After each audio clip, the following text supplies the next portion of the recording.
नारायण नारायण। प्रणाम इंद्रदेव, प्रणाम समस्त देवगण।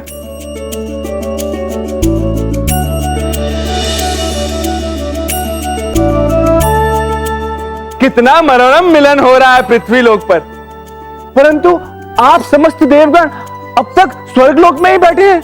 हाँ देव मुनि, इस अनूठे मिलन का दर्शन लाभ तो हम भी निकट से लेना चाहते हैं।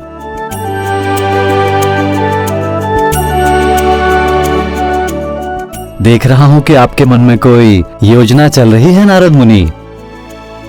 नारायण नारायण।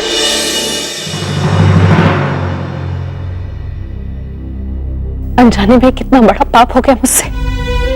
वो महात्मा मेरे द्वार पर भूखे प्यासे बैठे रहे।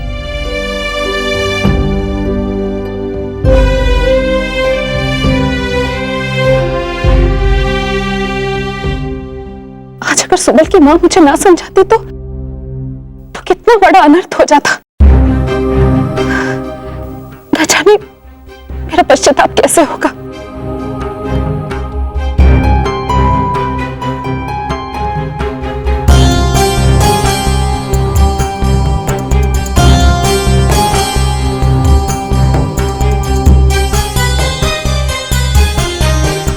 यदि मैं उन्हें अपने हाथों से भोजन परोसूंगी तो शायद वो मुझे क्षमा कर दे।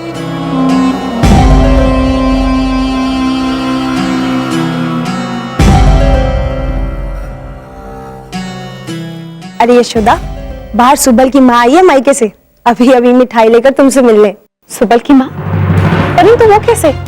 वो तो अभी अभी मेरे साथ आंगन में थी। सुबल की माँ तो अभी अभी मेरे सामने बैलगाड़ी से उतरकर सीधा हमसे मिलने आई है हमारे घर। जीजी, क्या तुम सच कह रही हो? हाँ यशोदा। तो फिर वो कौन थी?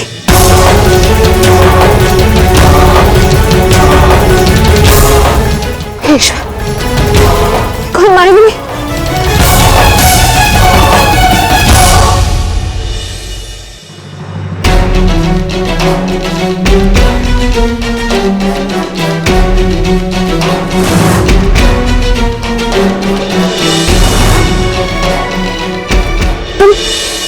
तुम यहाँ कैसे सुबल की माँ?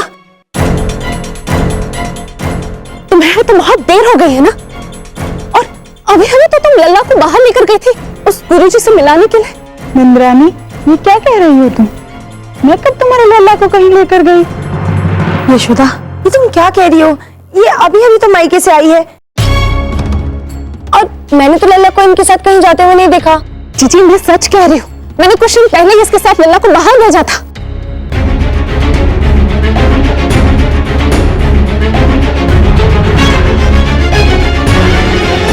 यदि ये सत्य है तो फिर वो कौन थी? हे ईश्वर, ये फिर से कोई मानवीय आक्रमण तो नहीं? लल्ला कहाँ गया होगा? बस बस बहुत हो गया। अब श्री हरि के बाल रूप के दर्शन मुझे भी ठीक से कर लेने दीजिए स्वामी।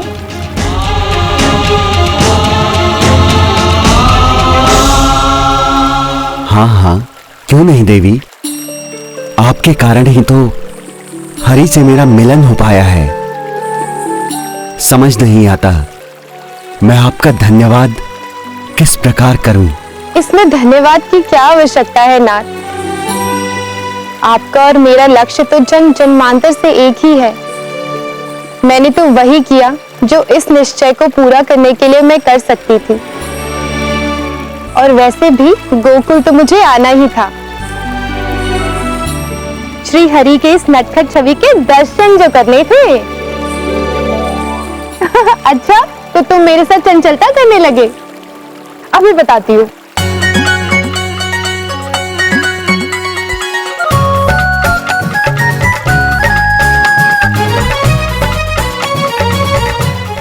रुको। बस माता, मुझे इतना लाड करोगी तो किसी से मिलने का ही मन नहीं होगा। अभी मुझे किसी और से भी मिलना है।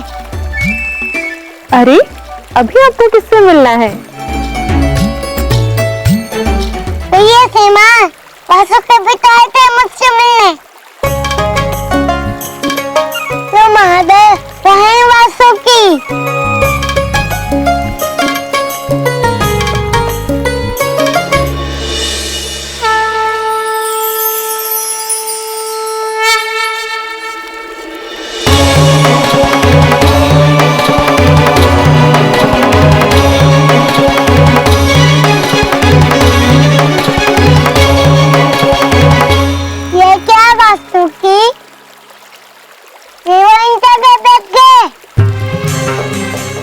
मेरे पास आओ।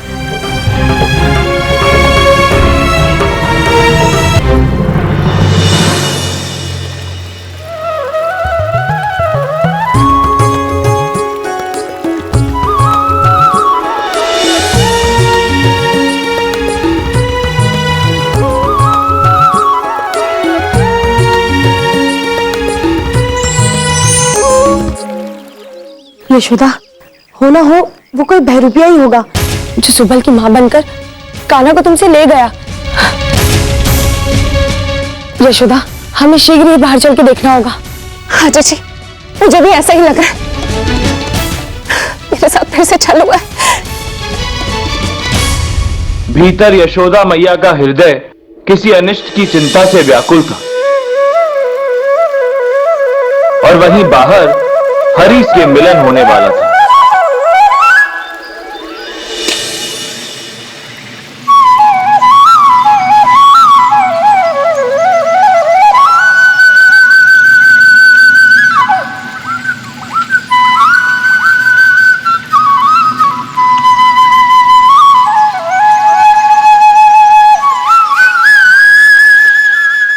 जी को सुना आपने? ये ध्वनि तो बाहर से आ रही। हाँ यशोदा, चलिए जी।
यशोदा, तुमने तो कहा था कि कान्हा सुबल की मां के साथ खड़ा है, किंतु ये तो कोई और ग्वालिन है।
यशोदा, यशोदा, यशोदा उठो यशोदा। कान्हा, तुम अभी अभी मूर्छित हुई यशोदा, तुम अभी विश्राम करो। जी कान्हा कहाँ है? और मैं यहाँ कैसे आई? तुम कान्हा की चिंता मत करो यशोदा, वो भ्राताश्री के साथ बाहर ऋषि को विदा करने गया है, बस अभी आता ही होगा। तुम अब विश्राम करो, मैं तुम्हारे लिए जल लेकर आती हूँ।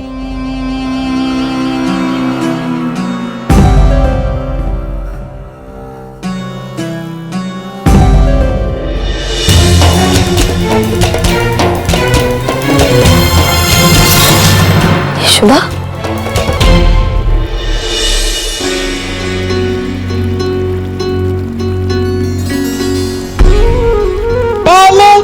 माता पार्वती चली गई और अब शिव शंभू आप भी।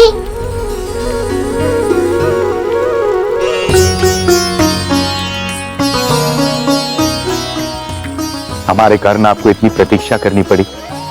इस विलंब के लिए हम आपसे क्षमा चाहते हैं। नहीं नहीं नंदराज, जो आनंद आपके पुत्र को देखकर मिला है उसके लिए तो जन्म जन्म की प्रतीक्षा की जा सकती है। आपका बालक अद्भुत है, अद्वितीय है। इतना चाहूं आप यही है ना, हम मिलकर खूब खेलेंगे। नहीं लल्ला, मुझे जाना होगा। मुझे कुछ महत्वपूर्ण कार्य करने हैं। इसे क्या कार्य करने है कुछ। तुम ये भेंट रखो।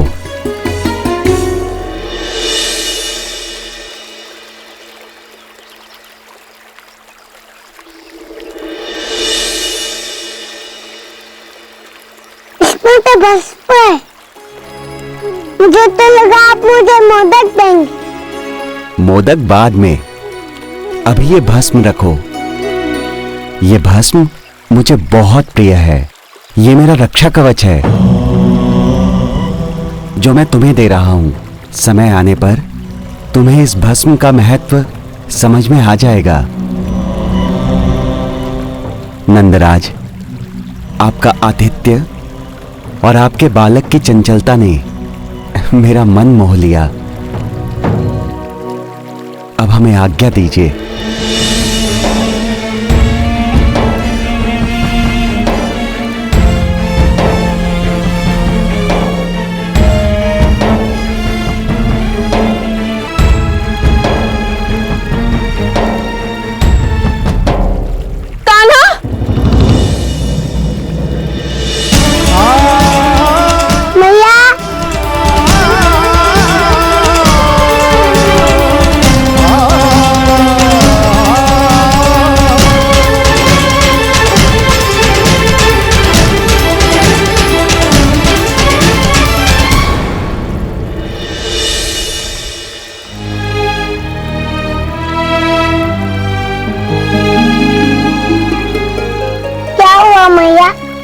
बेबीत क्यों?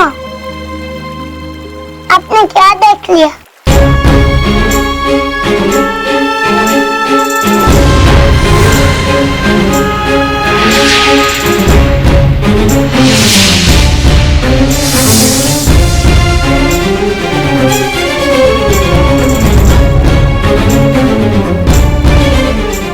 कुछ नहीं कान्हा, मैं तो ताप के मारे मूर्छित हो गई थी।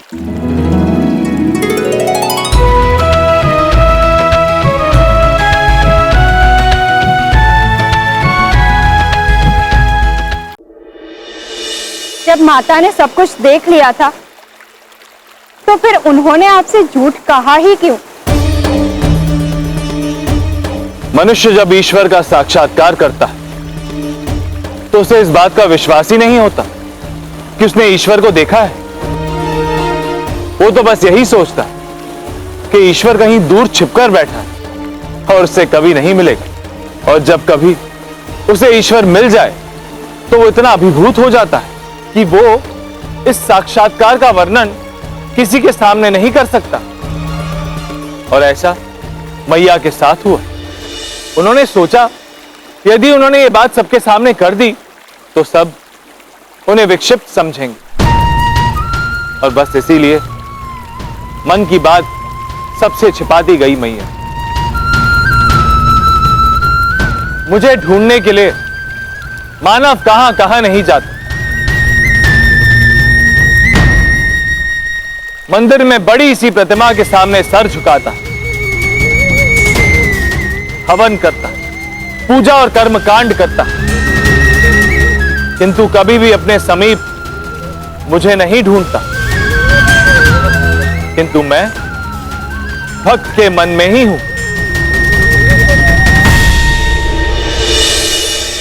किंतु अब तो मैया को समझ आ गया होगा ना कि आप कोई असाधारण दिव्य शक्ति है, किंतु फिर भी आप उनके समक्ष बालक ही बने रहे। यदि आप अपने वास्तविक रूप में आ जाते तो मैया को इस संघर्ष से पूरी तरह से मुक्ति मिल जाती ना माधव। हाँ रुक्मणी, परंतु उसके तुरंत पश्चात मैया की ममता भक्ति में बदल जाती और मैं अपनी मैया का लाड खो बैठता। किंतु मैं तो गोकुल में मनुष्य बनकर मानव जीवन के सभी रसों का पान करने के उद्देश्य से आया था। ये बात तो ठीक कही आपने, परंतु मैया के मन में अंतर्द्वंद तो अभी भी चल ही रहा होगा ना। हाँ रुक्मणी,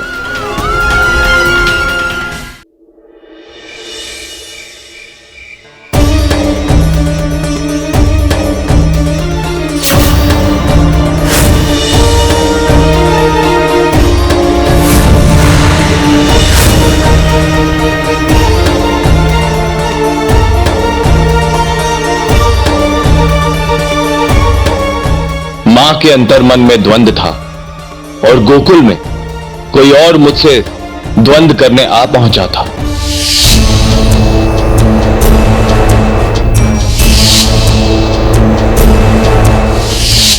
आखिर इस प्रकार हमारी गाय लुप्त कहां हो सकती है? हाँ, हमें ठीक से पूरा जंगल छानना होगा। चलो देख, तुम मेरे साथ आओ।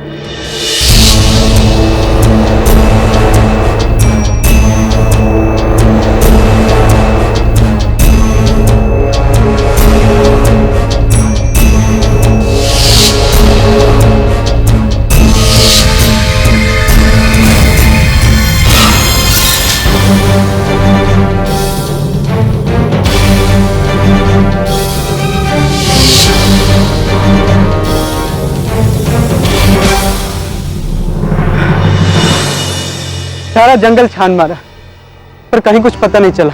अब लगता है हमें गांव चलना चाहिए। और देखो, रात भी बहुत हो चुकी है। कौन कौन है? क्या हुआ? कोई है यहाँ? कौन है तुम?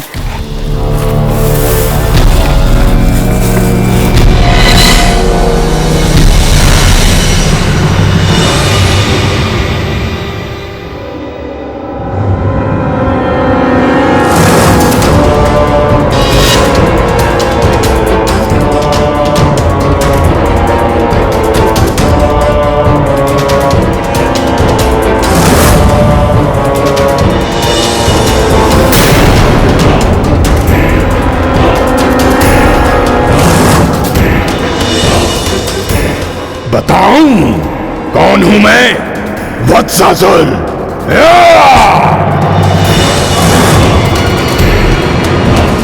आ गए वत्सासुर।